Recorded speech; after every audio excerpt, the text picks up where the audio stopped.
আরও একটি নতুন ভিডিওতে তোমাদের সকলকে স্বাগত।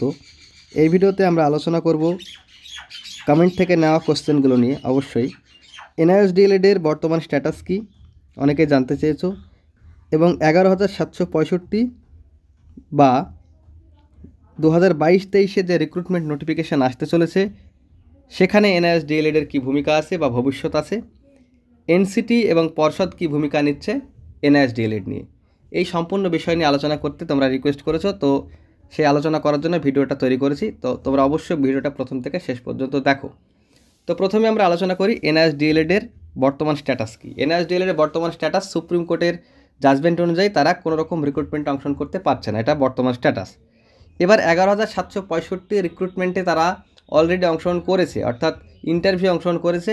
তারা কি প্যানেল পেতে পারে, এটা নিয়ে আলোচনা করতে গেলে দেখো আমরা একটুখানি এনসিটির ভূমিকাতে যাই। এবার এনসিটির যে ভূমিকা সেটা আরটিআই করে জানা গিয়েছে। এনসিটি কিন্তু সরাসরি কোনোভাবেই বলছে না যে এনআইএসডিএলএড বাদ বা এনআইএসডিএলএড রিক্রুটমেন্ট অংশগ্রহণ করতে পারবে না। তারা বলছে রিক্রুটমেন্ট রুলস ফলো করতে। এখন রিক্রুটমেন্ট রুলস ফলো করলে কিন্তু এনআইএসডিএলএডটা বাদ চলে যাচ্ছে সেই জায়গা থেকে।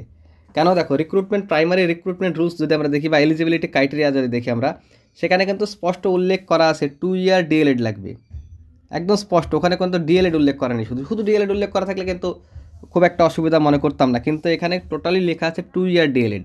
তো সেই জায়গা থেকে মনে হচ্ছে যে এনআইএসডিএলএডটা কিন্তু এই 11,765 রিক্রুটমেন্ট অংশগ্রহণ করতে পারছে না। এবার 11,765 রিক্রুটমেন্ট অংশগ্রহণ করতে না পারলে 22-23 যে নোটিফিকেশান আসবে সেখানে কী করে পারে? সেখানে তো এলিজিবিলিটি ক্রাইটেরিয়াতে সেম অ্যাকশান লেখা থাকবে যে 2 ইয়ার D.El.Ed in elementary education, HSA 50%, category হলে 45% এবং টেট কোয়ালিফাই করতে হবে। তাহলেই কিন্তু প্রাইমারির টিচারের ইন্টারভিউ দেওয়ার জন্য তারা এলিজিবল হবে। তো সেই জায়গা থেকে অবশ্যই 22-23 রিক্রুটমেন্ট নিয়ে এনআইএসডিএলএডের ভাবনার কোনো জায়গা নেই, তারা বসতে পারছে না। এবার হচ্ছে এনসিটিই এবং পর্ষদের কী ভূমিকা। আমি একটু আগে বললাম এনসিটিকে আরটিআই করলে সরাসরি কোনো উত্তর দিচ্ছে না। এখন পর্ষদ কী করবে? পর্ষদ যদি মনে করে যে এনসিটি যেহেতু কোনো রকম সদুত্তর দিচ্ছে না, সেখানে পর্ষদ যদি মনে করে 11,765 রিক্রুটমেন্টে এনআইএসডিএলএড এর প্যানেল প্রকাশ করবে, করে ফেলতে পারে। কেন করে ফেলতে পারে? এবার দেখা যাচ্ছে যে রিক্রুটমেন্ট নোটিফিকেশান যখন দেয় তখন তো তারা বলে দেয়নি যে এনআইএসডিএলএড আমরা নেব না সরাসরি।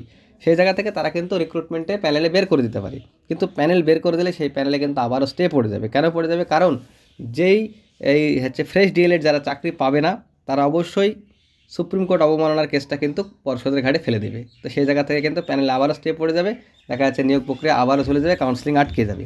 তো সেই জায়গা থেকে পর্ষদ এখন কী করবে সেটা সত্যি পর্ষদের বিষয়, যে 11,765 প্যানেলে ডিএলএড এনআইএসডিএলএড রাখবে কি রাখবে না সেটা পর্ষদের ব্যাপার। তবে আমার যতটুকু নিজস্ব ধারণা সেখান থেকে মনে হয়েছে এনআইএসডিএলএডদের পর্ষদ হয়তো রাখবে না, কারণ ইতিমধ্যে আমরা পর্ষদের তরফ থেকে যারা প্রতিনিধি ছিল তারা বলেছে বিএডকে অলরেডি তারা বাদ দিয়ে দিয়েছে এবং এনআইএসডিএলএডের বাদ দেওয়ার প্রক্রিয়াটা তারা শুরু করে দিয়েছে।